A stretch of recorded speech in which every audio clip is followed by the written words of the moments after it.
All right, so hello there. This is my application, the evidence for my application for the Constructivist Learning Cycle PD.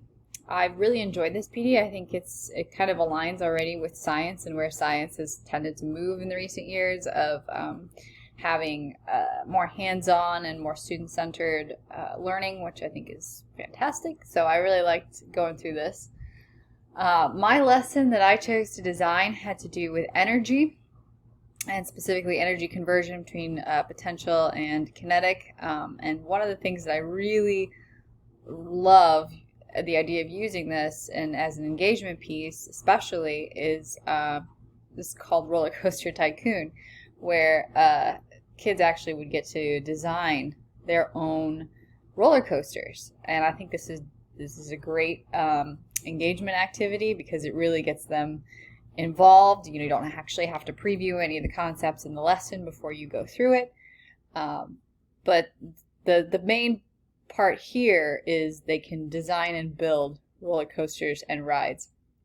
So this is a way to answer number 2, how to involve students. They get to create something that's their own.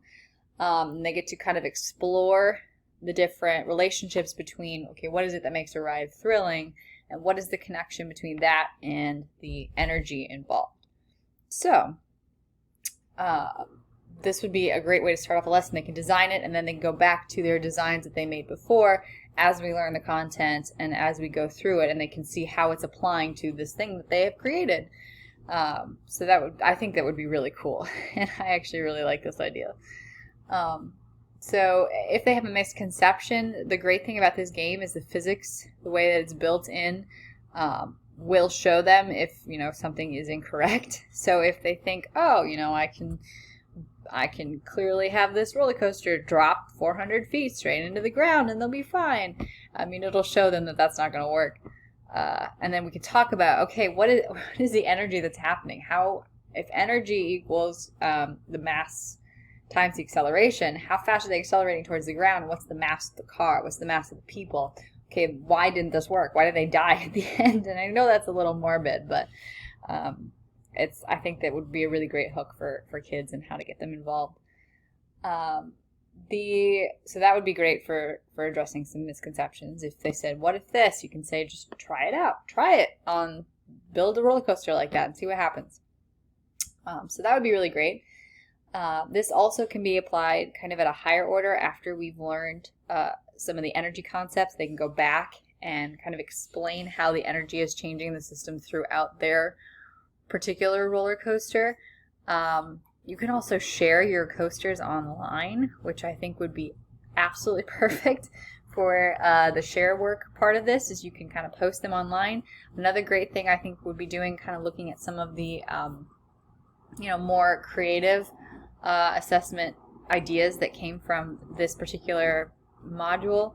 You can do interviews, like say you're building this roller coaster for life. How would you pitch your plan in an interview? How would you sell it to an amusement park company? We could write letters to Six Flags. There's a lot of different ways that you could have students explain, my ride is great because these things are happening with the energy, and that's what makes it so thrilling.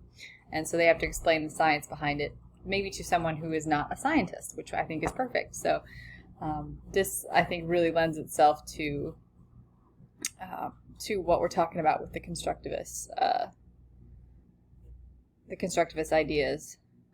So there are pre-made designs, so we could go through some of the things that are already created and talk about the energy as it changes through there. What is it that makes, if we have a quick energy change from kinetic to potential, what does that look like on a roller coaster? What does a high potential energy moment on a coaster look like? What does a low potential energy moment look like?